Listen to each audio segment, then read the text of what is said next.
संध्याकाळची वेळ झाली आणि मी आले किचनमध्ये. आणि आज तर मला काही स्वयंपाक बनवायचा नव्हता, कारण की सगळे बाहेरूनच जेवण करून येणार होते. पण थोडे भांडे होते तर ते मी आधीच घासून घेतले होते आणि आरवसाठी दूध तापवून ठेवलं.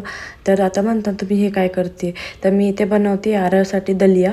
आणि चला तर मग आता मी तुमच्यासोबत ही रेसिपी शेअर करते. एकदम सिंपल आणि लहान मुलांसाठी एकदम पौष्टिक. आणि हे तुम्ही 14 महिन्याच्या पुढील बाळांना हे देऊ शकता, कारण की मी आरवला तेव्हापासूनच द्यायला सुरुवात केली. तर चला आता आपण ते शिजवून घेऊया.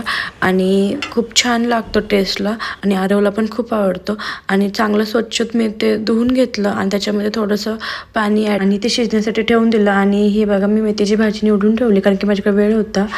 तर हे घेतलं होतं मी 1 कप दूध, थोडं तूप आणि गुळ असा बारीक करून घेतला होता. आणि तोपर्यंत हे पण असं शिजून मस्त तयार झालं होतं. हे बघा खूप छान लागतं आणि खूप टेस्टी पण होतं. तर मी आता लगेच घेतलं बनवायला आणि कढई गरम व्हायला ठेवली. त्याच्यात थोडं तूप ॲड केलं आणि जो आपला शिजवलेला दलिया आहे तो आपण त्याच्यामध्ये ॲड करायचा. तर हे गव्हापासून बनलेलं आहे आणि ह्याच्यामध्ये जो आपण बारीक केलेला गूळ त्याच्यामध्ये ॲड केला आणि स्लो गॅसवरच ठेवायचा, कारण की खालून ते करपू शकतं. त्याच्यानंतर थोडं दूध ॲड केलं. आपण हे खीरसारखं पण बनवू शकतो आणि असं एकदम घट्ट करून पण बनवू शकतो.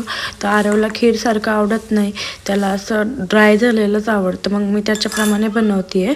तुम्ही तसंही बनवू शकता. आणि हे बघा आपला दलिया तयार आहे आणि खूप छान असं पौष्टिक आणि सिंपल अशी रेसिपी आहे. तुम्ही तुमच्या बाळाला देऊ शकता. जर व्हिडिओ आवडला असेल तर प्लीज चॅनल सबस्क्राईब करा आणि कमेंट करा. बाय.